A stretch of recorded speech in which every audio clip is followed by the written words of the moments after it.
guys, pabalik na tayo guys. Galing na tayo sa cargo, na-pick up na natin yung document. Ito, pabalik na tayo. So dahil pa yung nagja-jogging, ano, pagka ganito mga oras.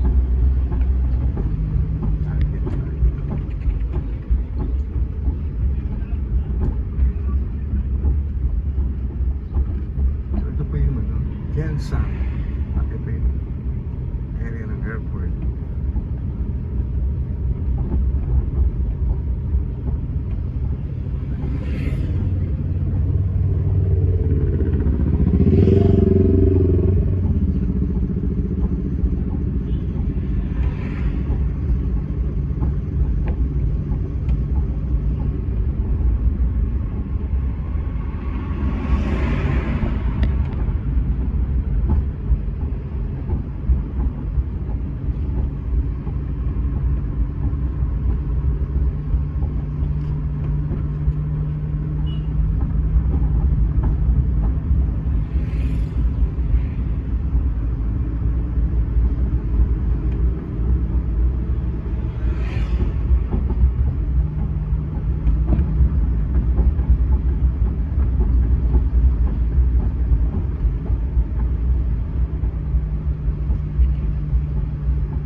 Guys, may intersection dyan, no, for crossing.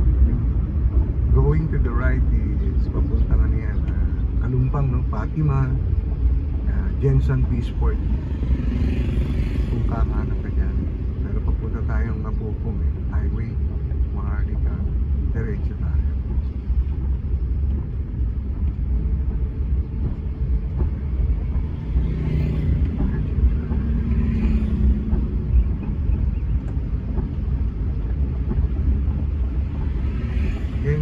Diretso kanan na yan, pati may tayo sa diversion National Highway, no?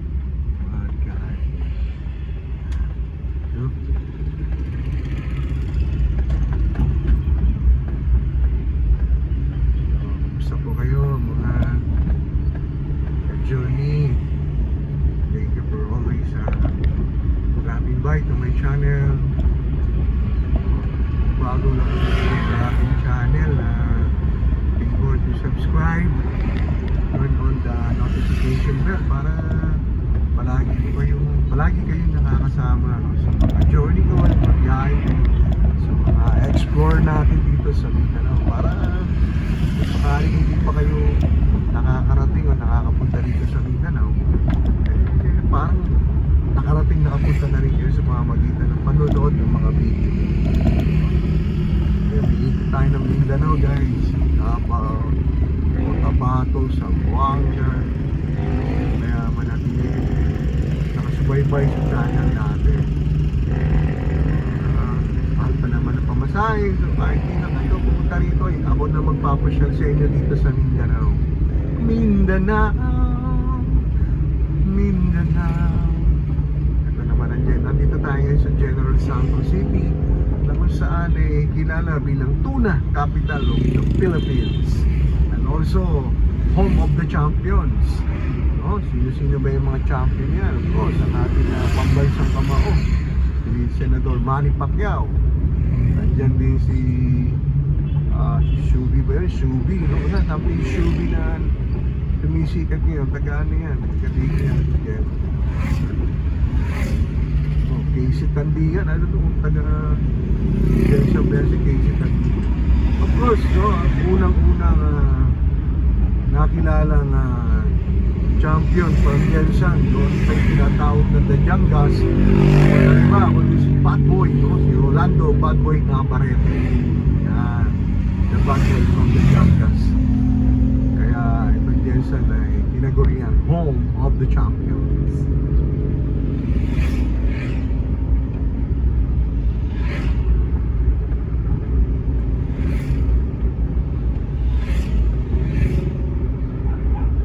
Medyo okay pa yung weather, malamig pa, pero mamaya, nako, sobrang init na yan, mga bandang alas 8 pa lang, grabe na init.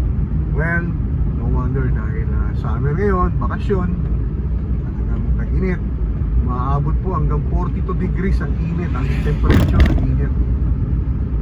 Ito yung nagahan ko na pagpunta sa airport. So ito, tuloy-tuloy lang. Again, please continue on supporting our channel. Gusto nyo ng mga biyahe-biyahe, gala, road trip, journey, so you are on the right channel.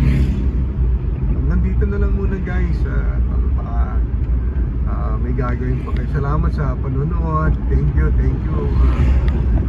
Gusto nyo tanggal ng mga stress nyo, stress reliever, gala, YouTube, bisitahin nyo lang po ang aking channel. Thank you.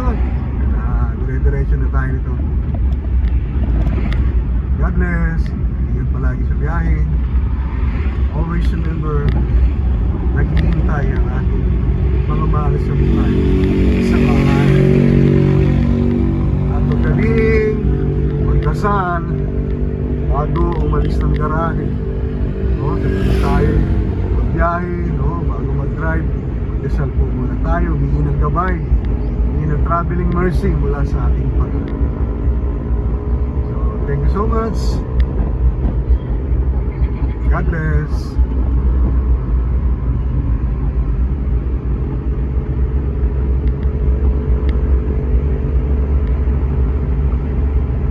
Ito rin ang biyahe natin, ha? Hindi kayo habang nanonood, kumain ng popcorn. Pinapasyal ko kayo ngayon sa Diversion Road ng General Santos City. So galing tayo ng airport, papunta tayo ng National Maharlika Highway.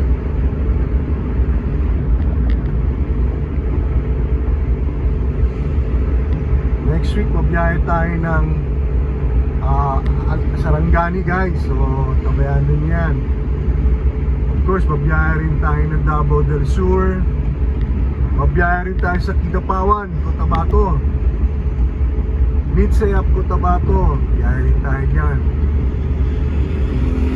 At syempre, yung heart of the city ng Jensan. Ikutin din natin yan para makita nyo rin yung syudad ng Jensan. Yung tayo sa heart of the city. Nga lang, yung Jensan, matraffic na rin yung kanilang sentro, no? So, sign of progress. Kaya kung gusto nyo biyahe, matipid na biyahe, matipid na road trip, load lang sa YouTube with matching popcorn. Bisitahin nyo lang yung mga video sa aking channel. Parang namasyal na kayo sa Mindanao. Bakit ko nasasabi Mindanao? Kasi dito na po ako naka-base ngayon sa Mindanao. And I love Mindanao. Yung mga taga Luzon, dati Luzon ako, pag sinabi Mindanao, nakakatakot na, di ba? Ang nasa isipan agad natin, yung mga Busayap, MILF, mga rebelde. So, yun nung araw yun, pero ngayon, hindi na po. Safe na po ang Mindanao. Of course, sa mga remote area, hindi natin masasabi. Kahit naman dyan sa Luzon, even on Visayas, pagka remote area naman, siguro naman may mga hindi may iwasan mga pero kung dito, Jensan, Danao, safe na po. Kahit Cotabato City, safe na.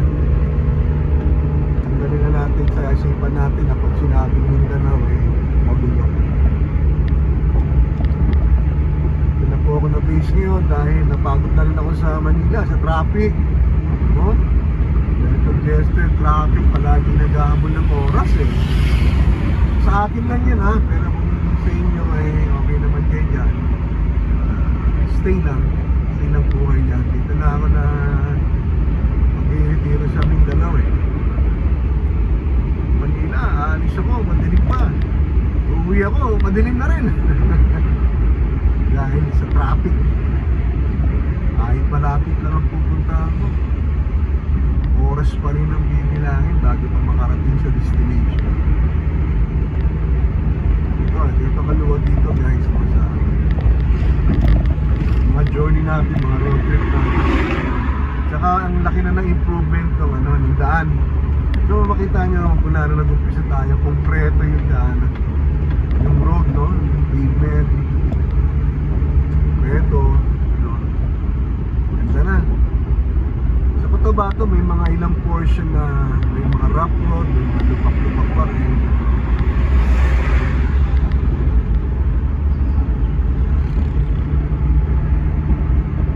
Pero dito hanggang doon sa highway yan, sementado na po yan. Lalo po, nag-enjoy kayo sa biyahe natin, sa ating road trip. Papahinga man kayo galing trabaho, relax, o gusto nyo malaman kung ano bang itsura ng Jensen, Mindanao. Visitahin nyo lang po yung aking channel. At kung bago pa lang po kayo, palihog na lang, palihog sa Bisaya, palihog sa Tagalog Paybor, English sa English, Paybor. Tagalog, ano ba yan? Pakiusap ba yan? So, palihog na lang, subscribe. Then, para palagi kayo updated, paki-press mo yung notification. Sana makatulong itong video na to, ma-monetize tayo. Maramdaman naman ng algorithm ng YouTube, no? Para kahit na small vlogger lang tayo, mag-viral pa rin itong video na to sa tulong nyo guys. Sa tulong ni YouTube, algorithm ni YouTube, may viral, may trending itong video na to. Marami makakapasyon sa Mindanao. A lot of people will enjoy the Mindanao journey ng aking channel.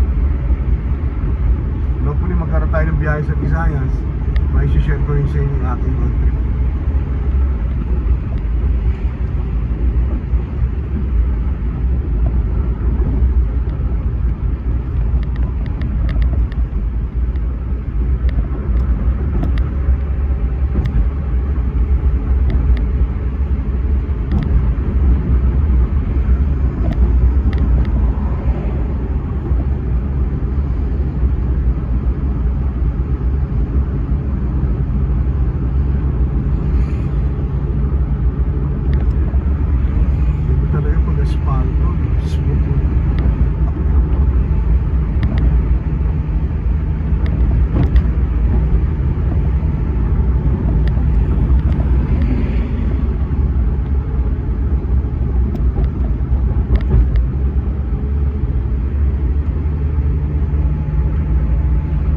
Biyahe ko pong ito, dire-diretso na ito sa Blue South Cotabato. Well, pagdating sa National Highway, I have to stop the video, baka bawal delikado na doon, nagliliparan na yung mga sasakyan doon tingnan na natin stay put lang kayo yan. Hindi pa man puno yung cellphone, pag naputol po yung video, ibig sabihin puno na yung storage ng aking cellphone. Sige lang, unod lang kayo, hindi kayo sa biyahe. In a few meters, na place sa Apopong sa highway. Yan po yung Jensen, Marbel, Cotabato, Maharlika Highway.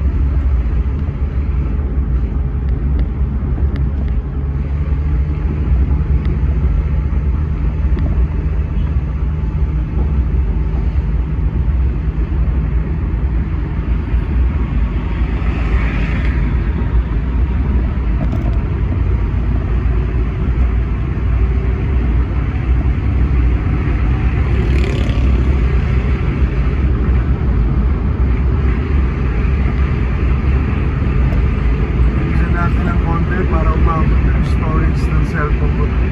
Doon sa kanto sa round ball ng Jensen.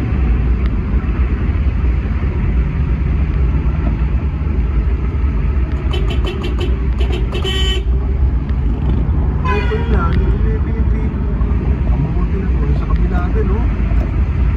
Kamuti. Marami rin kamuti rito, guys. Kaya ingat din ako sa pagdadrive ko. Ingat din ako sa journey ko, sa road trip. Signal motor. Yung siya, hindi tumitingin dito eh. Parang diretso. Kaya pinaiiral na lang natin yung self-defensive driving. Yung naunag tumawag eh, dire-diretso. Iparating na SUV. Narinig niya yung busina. Kaya, ingat guys. Dahil naman man na yung motor na single. Ingat guys, tingin mo na sa left and right bago mag-cross ng highway. Bago tumawid.